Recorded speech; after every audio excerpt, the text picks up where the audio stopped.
Hello and welcome back to Crossroads of Cognizance, the one-stop shop for all things woo-woo, metaphysical, spiritual, witchy, natural, and anything that we can bring to you that's fascinating, healing, uplifting, but also real, without all the fluffy nonsense, right? This is the program where we're going to bring you the truth, we're going to bring you experience, and we're going to hope that all of that allows you to expand your world, to expand your mind, and to find balance because everything's about management. And you'll hear us use that word quite a bit here. So, if this is your first time joining us, we have some introductions to make. But before we do that, make sure you hit the like and subscribe button so that you know when we go live. We're here most Thursdays, but maybe we'll surprise you next year. Who knows? It'll be a different day, a different time, or completely random. 2023 is going to be amazing and wildly interesting.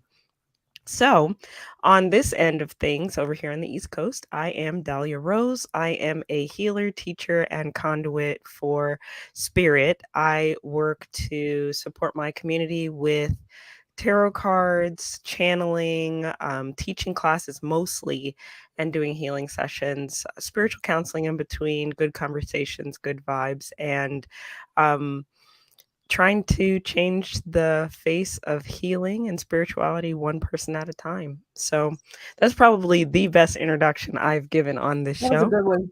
I have to write that down. But I'm not alone on this journey here. So here I have with me. My name's Katrina Raspel. I'm half of the healing and magical team of Crossroads Occult. We are at crossroadsoccult.com. And my husband, Eric, and I have had this business for quite some time. We had a storefront and recently semi retired and came out of retail where we were doing hands on work. We now do exclusively remote work. And we also have our products, our handmade magical items for sale online. And I do tarot readings, Lenormand readings, oracle readings, pendulum readings. Also do spiritual cleansings, send energetic healing to people. And there's some spell work. I do spell work for people. I'm just kind of the village witch is what I do. And so I burn candles for people, do different types of spell works for people. And that's who I am. It's what I do. I also teach classes, have done so for over 30 years. And I'm taking a little bit of a break, but I will be back to teaching virtually starting after the first of the year. So you can go to crossroadsoccult.com to see when the classes are announced. And I think our first one's going to be weather witchery. People have been asking for that one. Excited for that.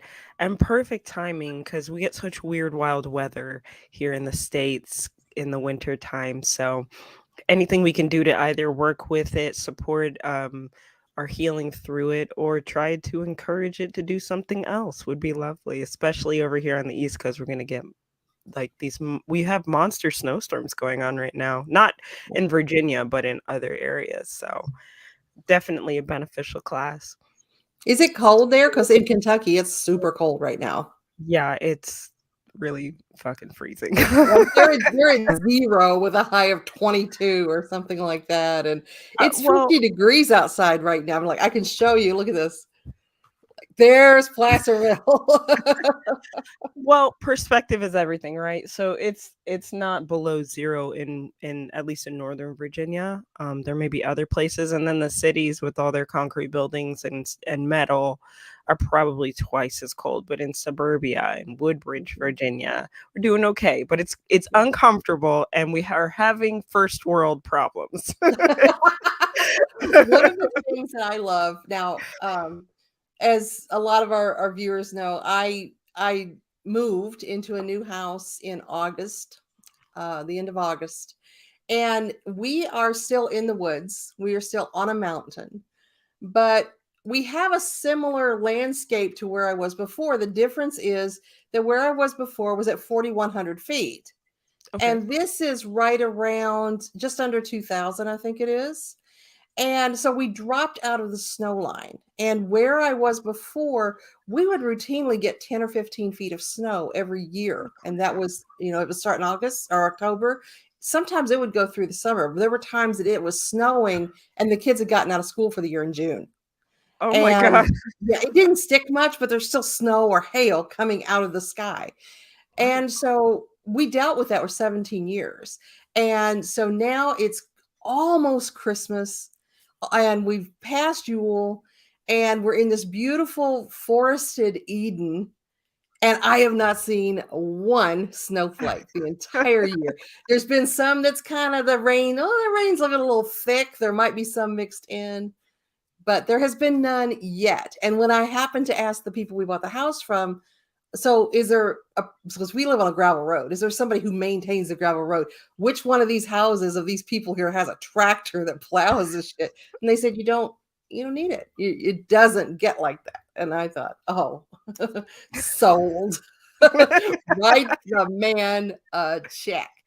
So when I was in Kentucky, however, which probably had a somewhat, and we were very rural, so yeah, a somewhat similar weather to you. Oh my gosh, the ice storms and it was the slush. It was horrible. I hate the snow. I absolutely fucking hate the snow. Same. I mean, it's beautiful. I love the silence that comes with it as it's falling when it's really Oh, thick, it's pretty. everything is absolutely quiet and the ASMR of it all, but, Mhm. that's about where my love stops. It's It like, is "Okay, now I have to terrifying to drive drive through in. this in my Terrifying. Prius." And we were driving on a mountain, and this was a Fred Flintstone kind of mountain where you're driving around the edges of the mountain, Oh my and there's god. no guardrails, there's just a cliff, and you're sliding all over the place, and it was nightmare. I'm just so glad. Disaster.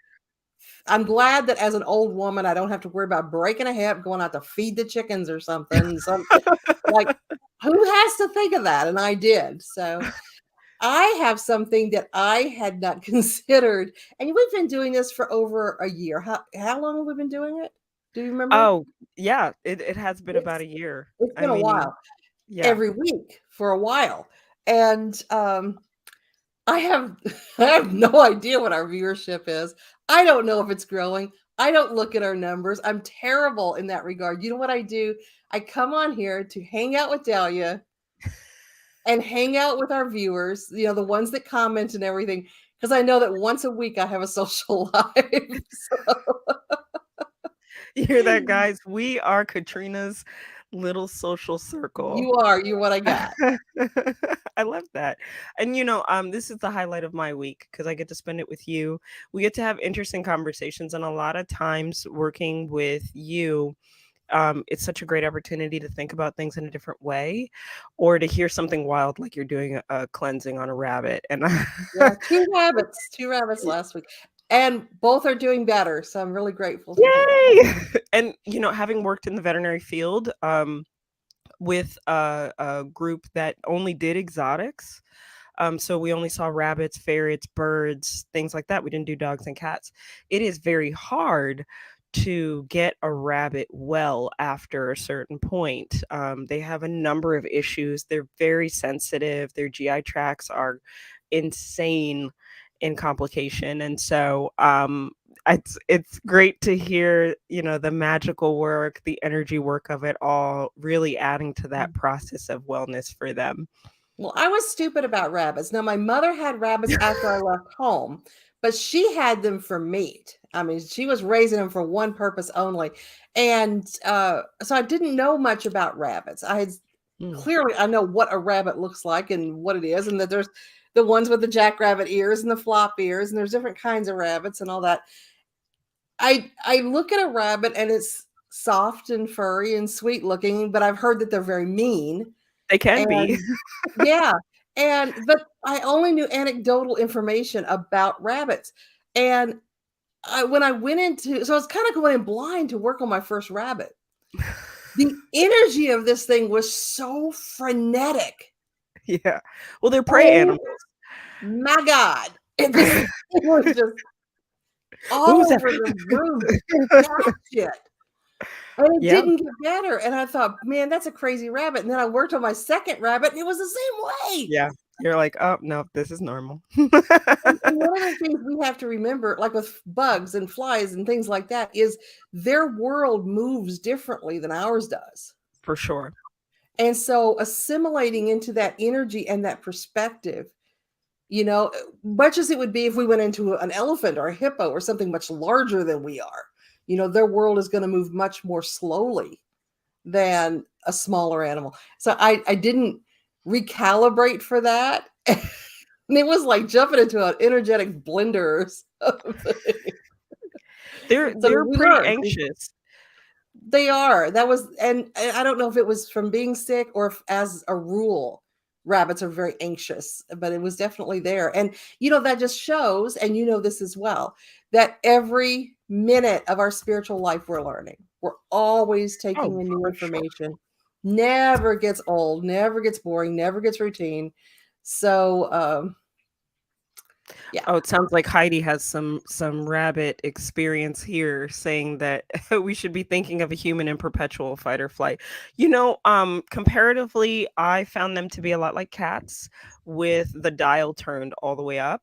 Mhm. And if you, God forbid, you move anything in the house or you bring something in new, it is disastrous. But when you think about them in the wild, movement, change, things like that means death. So, you know, it's understandable Another, from that perspective. when she's mentioned the perpetual fight and flight, something to consider too. When somebody comes to me or comes to Dahlia for help, you don't go, and I'm speaking for myself because I don't think that this is necessarily how Dahlia identifies, but you don't go to the village witch when everything's cool. So, that's for me, when people come to me, I'm kind of the last resort. And so they've gotten to a place where they've tried everything else, and now they're just throwing shit at the wall to see if it'll stick. And I'm part of the shit they throw at the wall to see if I'll stick. And so pretty much by the time somebody gets to me, and this applies to, I would guess, 95% of my clients, they are in fight or flight all the time because they're in crisis. So as a person in crisis, that's all we deal with. I mean, it's rare that we're dealing with somebody that says, I'm in a really, really good place right now. I just like to actualize a little bit more. I don't get that a whole lot. And you Uh, might with the type of work you do. And I don't. I just get people that are like, oh God, fix it. I screwed it up so bad. No. They screwed it up so bad that I need you to fix it. I would say it's a little of both. Prime if I had to consider primarily what it is, I get a lot of people who are at one spiritual level ready to ascend to the next. And so the crisis is less about fixing and more about what do I do next? Like I get a lot of people at the intersection of their life. And all kinds of intersections, very sweetly, but also kind of like I don't know if I like that title, was called the divorce doula once. Um, Whoa. and I was like, well, I get the sweetness of the expression. However, um, I don't think I'm gonna put that on my resume. But just to speak to the depth of transitions, people who have lost people who are trying to spiritually transform or make sense of what that transformation experience is like, is what I get. But I do get that some of the people that are just like, hey, I just want to feel better, not realizing that my sessions are going to Make them feel worse. get to, yeah, well, I was gonna say get to the core of it. And in You're a that core guardian of the mining process, crossroads. That's what you are. it's like, yeah, okay, did you remember that this happened? And it's like, oh shit, no. I mean, Mm. it, Yeah, we it's got to call you wild to Lady me. Legba or something like that because Lady you are the what? Lady Legba because you are the guardian of the crossroads. Hey, maybe.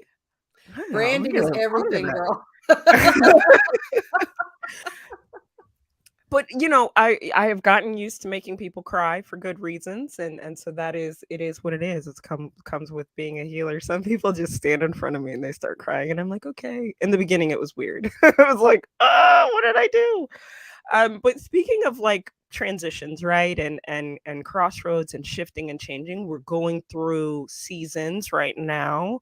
We just got done talking about the weather and healing process and things like that, and the winter solstice was yesterday. So that's a pivotal point in the year. The solstices, the equinoxes, those are what I would say are planetarily pivotal points.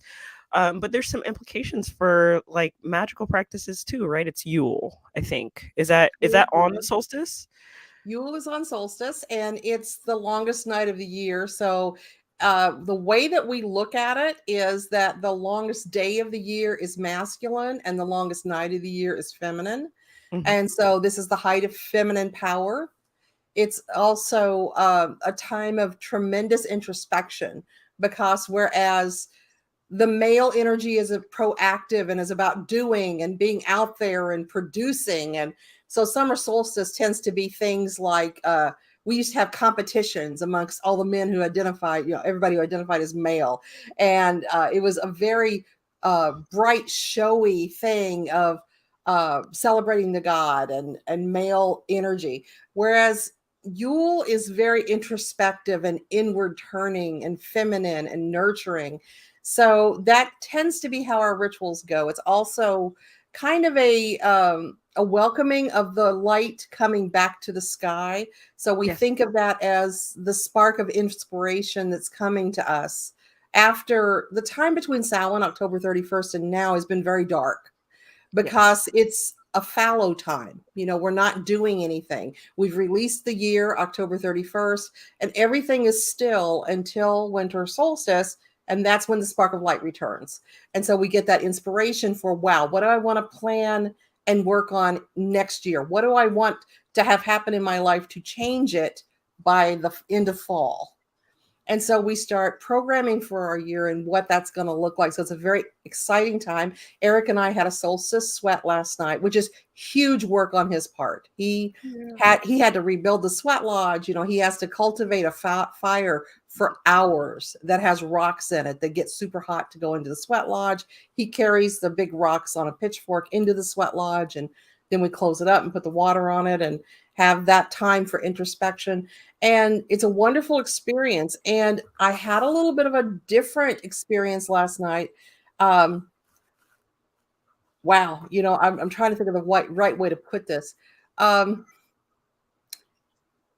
If this were another situation where our laws were different and we had different sorts of mentalities in the average person, I would say that in that world, I would have tried for the first time some microdosing of psilocybin mushrooms, and then went into the sweat lodge. Now, because that is not legally approved right now in my state, I, of course, didn't do that. But had this been another world and another story, I might have done that.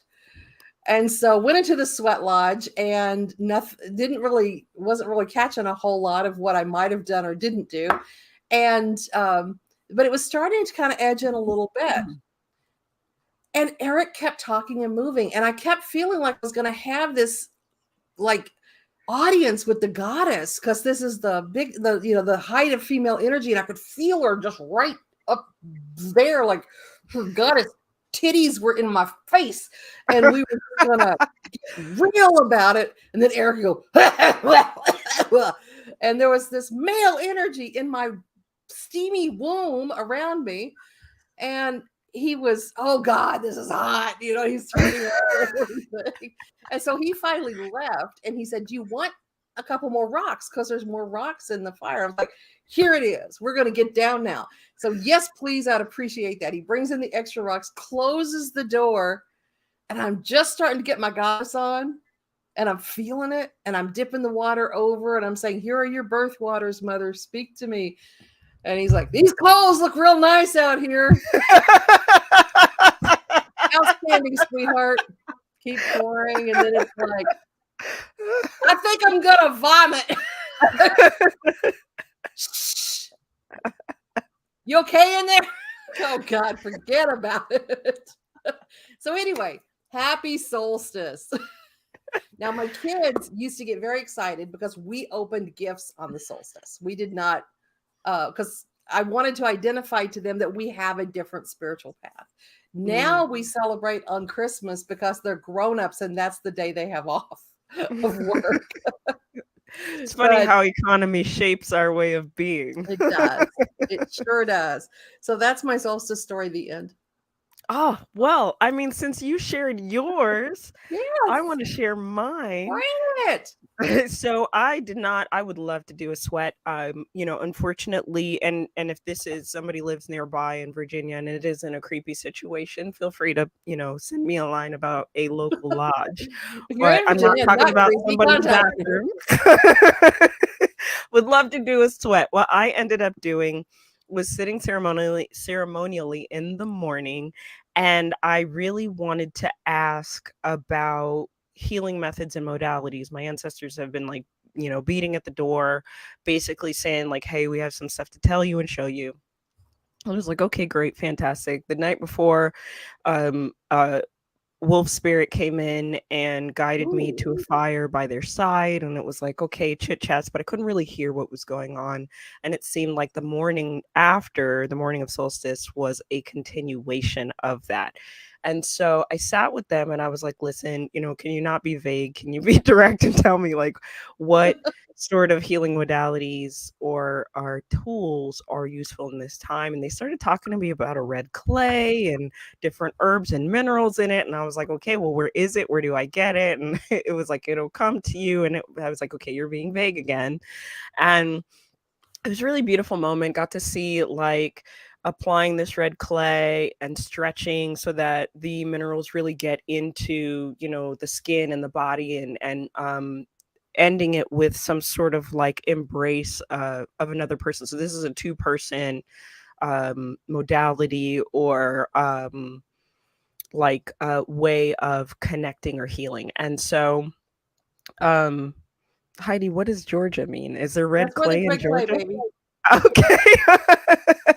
Thanks. See, it'll come. I You got you. just talk about it publicly. Um, so it was really beautiful. And then I went on to have some cacao. I posted about this on my page. I had some cacao, and then I had a candle from another witch I know. Makes amazing smelling candles. I mean, like these aren't the reading kind. I love your candles for rituals. These are the like the you know what you want. You've got things going. And it's in a cauldron, so I'm for sure going to continue to use this cauldron afterward. But I took that, wrote my intention, slapped the candle right on top of them, and just started playing with fire because it felt right. And that was my solstice kind of connection. The rest of the day was so much flow. I mean, it felt like even though there was less light, it felt like it continued throughout the day. There was a glow to everything, and I was like, okay, life is great. Like, what next? And I woke up today and I was like, I got nothing. I don't feel bad, but I got nothing. So Seize the that is moment. spirituality 101.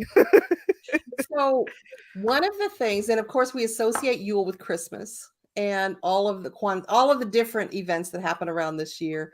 I think there's something like 32 different holiday celebrations that occur within a month Right. that people identify with, which is marvelous. But one of the things specific to Christmas that people tend to post a lot about and discuss a lot is commercialism and how, oh, Christmas isn't like it used to be because everything is all about buying and commercial, and it's pushed at us, and kids are just so greedy now and all this, and so there's a lot of grumbling and bitching around something that's supposed to be very happy and very sacred. And I Right. have found, and you and I discussed this as well, that it's that way about spirituality. Spirituality is supposed to be something that's uplifting and wonderful and unique to you. And Hmm. yet, so many people complain about it. They complain about how another person's doing it. They complain about what they're not getting out of their own spirituality. And a lot of times, you and I find that that's because what are you putting into it? Or Right. what are you not putting into it? But they also complain about commercialism and spirituality. And as retail people, as you and I have been, we kind of get that sometimes of well, there's two veins of it. One is, why does this shit cost so much? I can get this at so and so for this much, kind of Oh, thing. and to share on that point, I Hmm. spent some time on Instagram just, scrolling through spiritual people that I follow, and I saw that very complaint. This Did you? this woman was posting about portals and information and just sharing, like, I guess, free tidbits on how to close portals, which I can't say I agreed with, but not my deal, not my thing. Portals are my thing, but anyway. um, and I'm rolling through the comments just to kind of see how people are reacting. And one person was like, you are talking about how we need this work, but it's going to cost us $160 to learn it from you. And I was like, yeah, what do you think? Like, Yeah. if 160 is out of your price range, that's reasonable and fair. Nobody's saying it's not fair, or nobody's saying that that's that you should just force yourself to afford it or put yourself in dire straits. But there are a number of resources that are free and other people that cost less.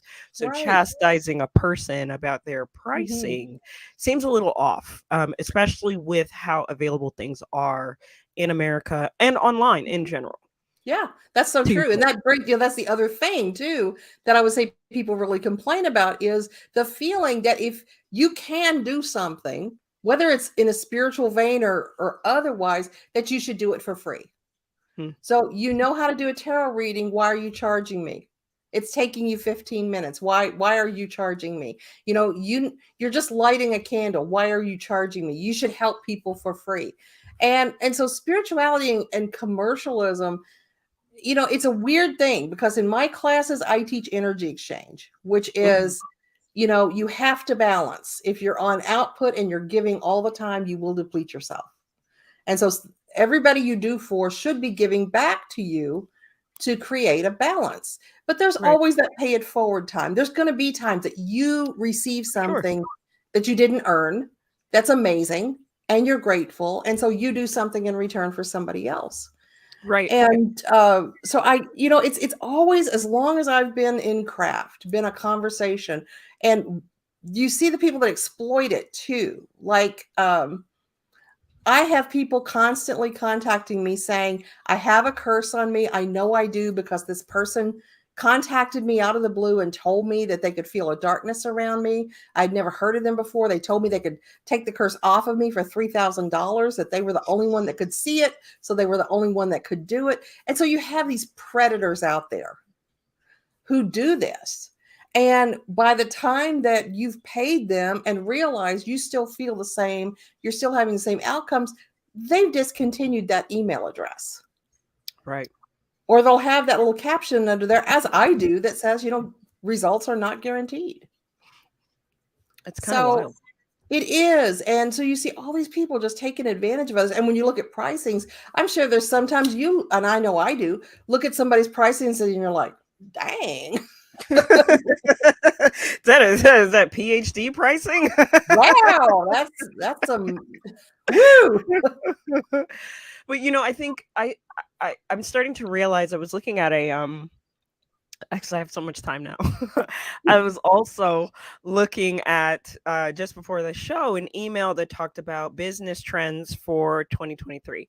And they were talking about 12 business trends, and a lot of what was there was talking about AI and how that's going to change the business landscape, and how, because AI can deliver things to us faster than the average human being, or you can take large groups, and AI can do what 12 people can do just once and for cheaper, just with one AI machine or program, that and this is where this is going, that it creates a level of instant gratification, and it hits our dopamine button like faster than anything else. And so there will be this shift in, I need it right now. And I think, in where I'm going with all of this, is that um that is spilling into spirituality,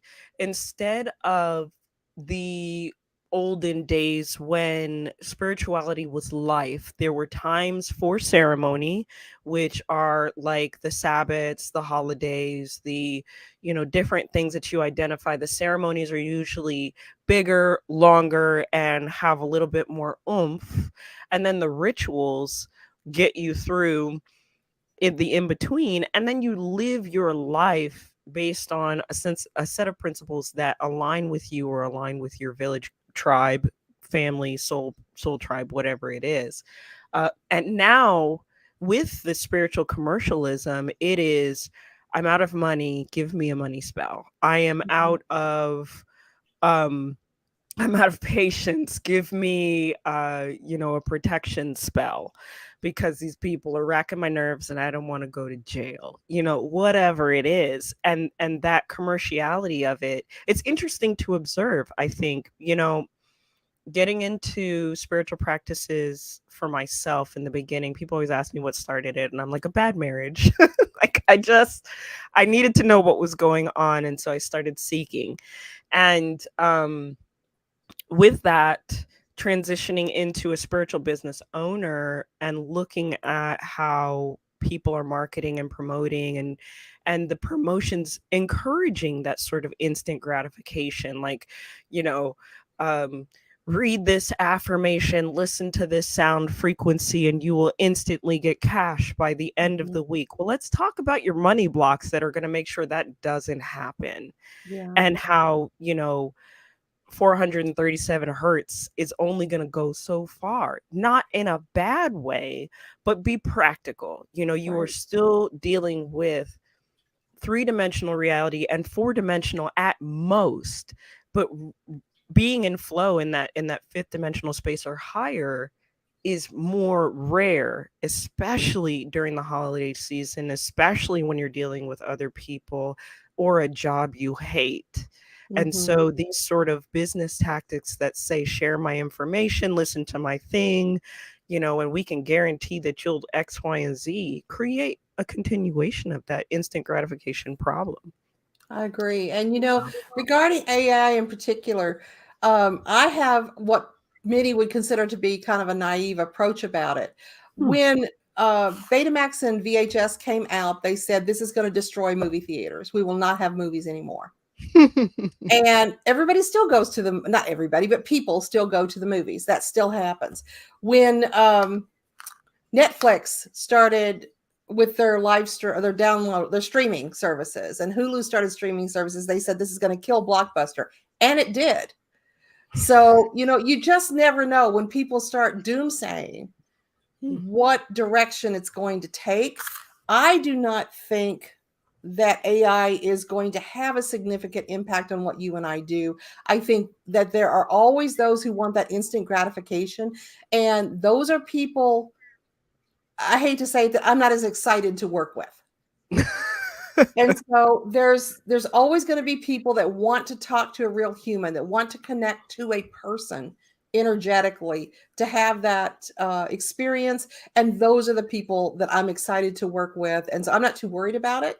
But I do see where they're coming from a business perspective, certainly. Now, my son is an incredibly accomplished artist, Mm, and he has tremendous concerns about AI art yes, that's because of getting real how big. there are so many things about that. Can we go to Heidi's question? Absolutely. I also wanted to point out, though, with what you were saying as far as not Mhm. being worried about it. I think that's a great highlight for the show in terms of, I've been hearing a lot of people worried about, like, what is the government going to do? These decisions that are coming down and being made. Of course, you want to go out and vote and impact, but just like what Katrina's doing, there is this reliance on what you are working on, and when you're in alignment working on it, and how you won't have to worry because there are things in place that won't allow things to be so bad. So I just wanted to That point was that good. out. That was good. So Heidi's question, back to energetic exchange in this season where many people tip or expected to tip. Is it okay to give that person something that is hugely energetically valuable from your heart, but it's not money, or does it really need to always be money? Personally, Yeah, I got a big no. opinion on this. Let's see where you go with it. It's probably because, again, I learned from you. So like, without what I have learned from Katrina, the base answer to that question to me would be no. It doesn't, we're talking about tips. We're not talking about that person's asking for the energetic exchange. So I think that if a person is asking for a financial energetic exchange, it should be honored. When you walk in, you create that understanding with them, unless you've had a different conversation. But as far as the tips, I am I'm okay. I'm on the fence. um because there's a fine line between what you deem is energetically from your heart and giving something out of guilt, or just adding to my piles of things. It's kind of a hard thing to manage, but I would say, like, baseline, no, in my opinion, it doesn't always need to be money. But should carefully be considered for sure, or So crafted with intention. Go ahead. my thought on this is it depends on your relationship with the person you're tipping Oh, that's good. and your knowledge of them. Now you talk about, is it that it's hugely energetically valuable from your heart? The question becomes, how valuable is it to them? Now, Mm, an example, I have been on a heavy pursuit of eating keto. So that is very low carb, almost no carb in my day, and lots of protein and fats. So if somebody tips me a cupcake or a cookie that is meaningful to them, hey, I baked you this dozen cookies. Here you go. Here's a tip. That is going to create a crisis for me, mm, because for me, I want to accept it because it's important to them. It came from their heart, but I don't want to just throw it in the trash. I may not have somebody to give it to. It's going to sit there and be a temptation to me. mm. Or what if they come to me and they say, I'm going to tip you with something that's really, really dear to me. This is, I don't know, I'm trying to think of something in particular. This is my uncle's favorite riding saddle. It's worth $1,000 now as it is. I'm giving it to you just because I appreciate what you've done. And I'm like, this is great, but I don't have a horse and I don't ride, so it doesn't have value to me. You have to, if you're going to go to the trouble to tip somebody, which honest to God, I hope you do. I am a fantastic tipper. I overabundance. I tip hugely because I've been in the service fields. Mhm. And I, if you're going to do that, I would say make sure it has meaning to them, as well as coming from your heart. And one of the beautiful things about money is it is universally understood.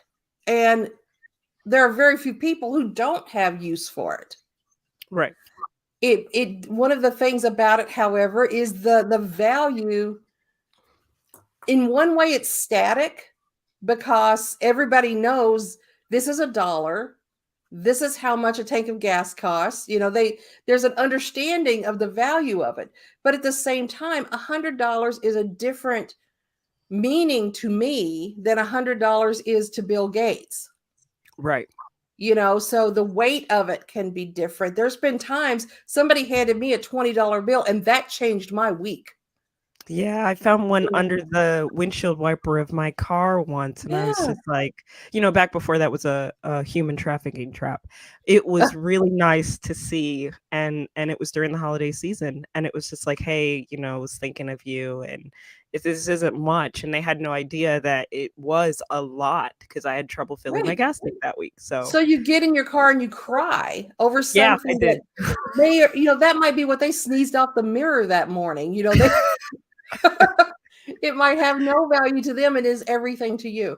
So it's a question of value. And if you're talking about somebody you don't know, say I don't know, the kid that takes your groceries out to the car at the grocery store, or Mm, your hairdresser that you see, once every month or two that you barely know. Money is a universal language. It's understood that 15% is your common tipping, and that anything over that, you're a baller. I mean, you are their favorite person of the day. So money is something understood. Whereas when you get into things that are not money, you're suddenly on uneven ground because the value can really slide. right. So I had a guy leave me. I was a waitress, and I had a guy that was a regular that was always a great tipper. Mhm. And he had asked for a lot of extra things that day. And I came back after he left and there was a penny on the table. And that's the biggest insult. If you don't tip, you can always say, that person's just not a tipper. But if they leave a penny or 7 cents or something like that, they're trying to send you a message. Right. And so I picked up the penny and I was like, really, Bob? That's where we are. And I looked and it was something ridiculous, like a 1908 something wheat penny that had this ridiculous, it was like worth like $30 or something at the time. This was back in Oh. the early 80s. And I had told him in conversation a time or two before that my husband collected coins. And so he had remembered that and left that penny. So, it was a penny, but it had value. So another waitress might have just been, oh man, this is bullshit, and thrown it out. But to me, it had value because I was able to notice that this was not just a penny, this was a really old penny, and that it was significant to something I had said to him that was personal to me. So that's my answer to that is no, read the room. Yeah, it's not black and white for sure. So hopefully that helps, Heidi. Um, and we've been dancing around on topics just to address Colleen. You're right. AI can only teach us so much. And what's interesting about what Katrina was mentioning about not being worried about it was on that same list um, of 12 things that will change economically next year was that people will be seeking more human connection. So on the one hand, AI will make a surge and an explosion on the plane, and or on the scene, I think they say, and at the same time, we'll be craving more human connection because there's only so much AI can do. So, oh, apparently, Heidi knew your penny story. So It might have, it may have come up at another time. It's one of my best stories, but for me, one of my favorites. But again, know your audience. Make sure it's something that's going to be of value to them and that they're going to recognize it and remember what was said. And I found that even with gift giving and such, I am the queen of Christmas as far as my kids are concerned, because I will remember things they said months ago that, oh, I wish I'd had this or this. And I'm like, noted. And the problem with adult kids who have jobs is they usually went out and got it for their damn selves because I didn't yet. One of the things I wanted to bring up in regard to instant gratification that you were talking about is how we have all changed in that regard, conditioned by the dopamine and conditioned by technological advances. I mean, when I was growing up, it was exciting that I could save up cereal box tops and send off for something and get it in the mail in 6 weeks. And at 5.5 weeks, I'm hawking that mailbox, and it usually took 7 weeks. And just 6 weeks was your standard. You mailed a letter, you get it in a week. It's just how things rolled. And now when I'm on Amazon, if that shit ain't coming in 2 days, I'm not ordering it. right, I don't want that one. I'm not waiting a week to get something. Is this caveman times? What are we doing? Snail mail. What the hell is that? And I'm on there with Walmart.com and all that, trying to figure out who's going to get it to me faster. I mean, it's true. It's instant gratification has changed the landscape of a lot of things for us, and you know, I think this also contributes to a small segment of the show that we were going to talk about, which is this. You've seen an uptick in protection spell work, and how this applies. The gap here is if we are constantly hitting that dopamine button, if we are waiting for things to instantly change just because of small things that have affected our economy, or Amazon completely changed the game as far as our level of patience, and so has the internet.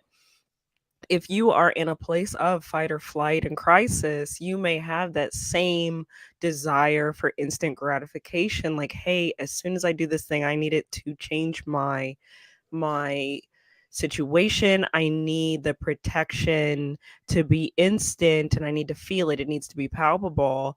And so people are sort of, at your door, Katrina, like, hey, I need all the protection work this season because families are, you know, being crappy to me, and I'm having all these events, or I'm having these experiences, feeling other people's energy. And I think there's a connection here between that dopamine button and the request for additional protection. And that's the question I'm asked most. How long is this going to take? Okay, we lit the candle. It's been burning for 2 days. Nothing's changed.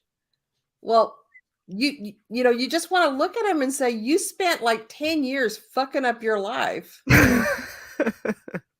And you want me to fix it, by burning one candle? You don't get that for $35. And they do want instant results. There's a few people come in and say, look, I know this is a big ask.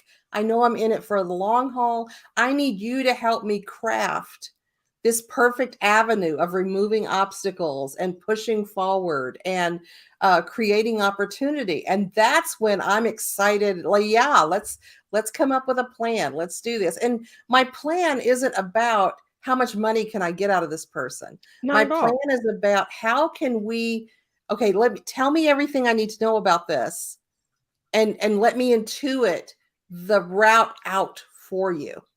And that gets really super exciting when you have somebody that's willing to work in that way, instead of, well, I burnt an Aubrey Camino candle and I still have an obstacle. It's been 3 days. Those doors are still closed. Yeah, right.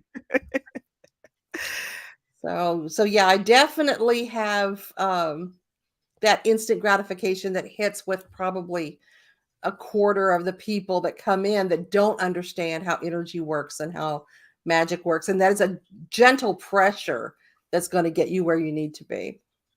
Well, and not realizing the natural gentle pressures that are already happening, and the magic adds to that too in some cases as well. I think there is a huge rush for this in our sort of what I call the fake end of the year. Like, okay, we're still going to be in darkness on the other side of January. So is it really the end of the year? But this sort of rush mass clearing before we cross the threshold of January 1. And God forbid in 2023, if you took anything from 2022 into it, it's like, you know what, guys?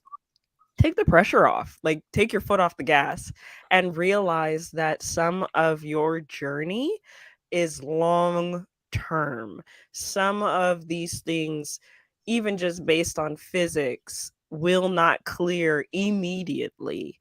And the miraculous is a beautiful thing, but it still has to be cultivated. It still has to, it still has some level of rules to it, where just because you think you want it to happen, the universe doesn't go, oh, well, now you said it that way. Now that you lit that candle, you Yeah, know. it's on. We also have that as above, so below concept that people don't always catch. And that is that, yes, you can light the candle. Yes, you can push the energy, but you have to do the mundane part too. The Yes. candle isn't going to do all the heavy lifting. So let's take that idea of protection. You can light a protection candle, but if you're concerned about someone else hurting you or attacking you in some way, and you're still maintaining that contact and you're still connecting, but you're burning your little protection candles off to the side, you're almost working against the candle because you're giving them opportunity to have access to you. If you are burning candles to bring in wealth, but you're not adjusting how, in any way, your relationship with money, Mm-hmm. then you are not doing your part. So it's as above, so below. You have to engage the divine, but you have to do your work too. You got to the place that you're banging on the witch's door because something in your life is out of balance, or because something went off program, and you want to get back to where you need to be, or to maybe to where you need to be for the first time. Right. And that is going to involve some work on your part. It rarely happens any other way.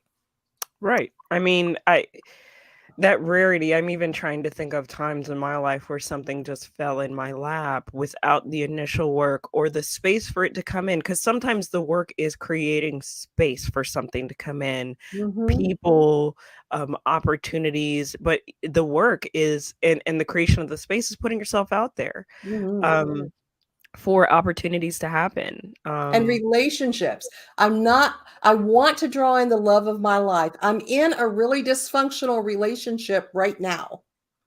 And I would like to meet somebody who is the person of my dreams, my soulmate.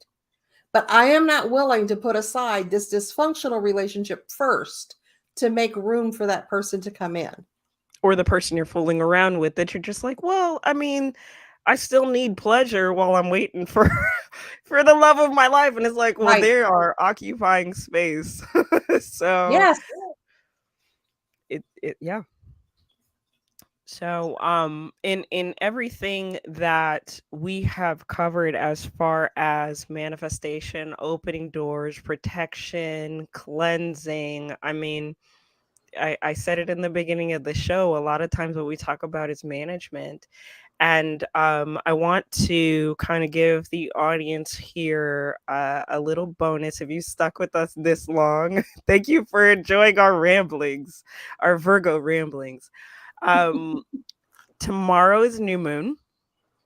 And so with that, there's a huge window of opportunity. I was listening to an astrologer named Molly. She's amazing. I can put her information in the comments. But she was talking about how tomorrow's energy, with it being a new moon, with this being Capricorn season, is going to be so much better than January 1. So take your time here. Take maybe the evening, this evening. We're ending on at a pretty decent time all over the world, wherever you're watching from. And consider where you want your life to go, what you want to invoke, how things are moving through you. Do you want to heal X, Y, and Z? Do you want to amplify X, Y, and Z? And then move that into your day tomorrow and create some sort of self reach ritual. I mean, you know, you're probably not harming anybody by lighting your own candle for yourself or, um, I don't know, taking your spiritual bath or knocking on the witch's door and saying, hey, like, hey, I'm going to start the work on this, but if I could just get a candle for it, reach out to Katrina, do a cleansing. I mean, that's a great way to do part of the work and open up the space. And have you ever, as far as Olympias go, Katrina, um, have you ever had anybody do Olympia for, like, say, cleansing their relationship with money, or do you just find that Olympias are helpful all just as a general, like it'll? They're just helpful as a general rule. I rarely have anybody who asks for a cleansing toward a specific purpose. They might be getting what I usually tell people is let's do the cleansing, give it a day or two for your energy to recalibrate, Hmm. especially if in the course of the cleansing I find that I'm pulling out something big. Hmm. And a lot of people that have never had a cleansing have had things build up over their entire life. And so there's a lot of work to do. And I like for them to recalibrate and then see what their needs are. But some people do come into it with the idea of, hey, I'm getting ready to do a ton of protection work or a ton of um, career work or whatever it might be, love work, and I want to be clean and clear for it. So the idea, the function is the same, Got it. but they may have ideas about what they're wanting to do in that regard. Very cool. Very cool. Just wanted to check in on that. So, a cleansing in general is beneficial. And, when we talk about creating space for things to come into your life, that's one great way to do it. Healing is another. And how are they different? You'll have to reach out to us to find out or catch it on another show. Come back. So, or catch our replays because I'm pretty sure we talked about it before. In any case, guys, we want to hear from you. We want to know what you've been up to. What was your solstice like? What's been going on in your world? We are stepping into 2023 with all the hope in the world that we get to take you with us. And, you know, what's going to be important to you in the new year, and what are you seeing? What trends are you seeing around us? We want to see those, hear from you in the comment section, and share this video if you found joy or promise in it. And, you know, let us know what's going on. So, um, happy all the things. Everything. Yeah, yeah, this is an all-inclusive show, so it feels wrong to. There was a thing, an ad out, gosh, probably a decade ago. I might be dating myself here, but it used to say Happy Christmas Hana Kwanzaa or something like that. And then nowadays that doesn't even cover like half the holidays that occur in December, like you were saying. But in any case, guys, we love you. We cherish your comments. Thank you to everybody who participated in on Facebook, YouTube, and otherwise. And any parting thoughts, Katrina? Nope. Okay, Happy me holidays, neither. everybody. Happy holidays. We'll catch you next week on Crossroads of Cognizance. Bye, Bye everyone. bye.